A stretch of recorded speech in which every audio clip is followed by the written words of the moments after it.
500 jours ensemble se positionne dans la catégorie des comédies romantiques, un genre que j'affectionne tout particulièrement mais extrêmement convenu, vu et revu. Mais encore une fois, ça me dérange absolument pas qu'on me raconte une histoire en boucle tant que c'est fait avec un poil de créativité et d'originalité. Et ce film le fait extrêmement bien. Mieux, il arrive à bousculer les codes et à redéfinir le genre. En fait, il redéfinit le genre et le tacle même.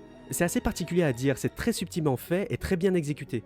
Parce qu'une comédie romantique, c'est très souvent la même structure. Deux jeunes trentenaires que tout oppose se rencontrent un peu par hasard, finissent par se côtoyer régulièrement pour X ou Y raison, de ça naît une idylle ou un amour grandissant, un point de non-retour vient chambouler leur histoire, mais finalement ils se retrouvent, s'aiment à la folie, happy end, tout le monde est content, et le spectateur est satisfait et nourrit l'idée que la rencontre, la vie et l'amour ressemblent à une comédie romantique. Tout ça teinté de gags et d'humour durant la narration.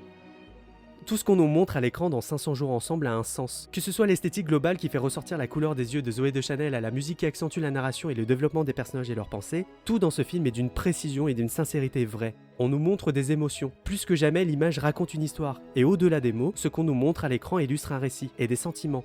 C'est entre autres avec ce film que j'ai compris l'importance de la vision d'un réalisateur lorsqu'il nous présente son film. C'est entre autres grâce à ce film que j'ai compris qu'un réalisateur s'adressait à moi au travers de la mise en scène de son métrage. Il sait filmer et capter l'alchimie qui se dégage entre ces deux comédiens. Il sait retranscrire les propos qu'il développe, et pour toutes ces raisons, j'adore ce film.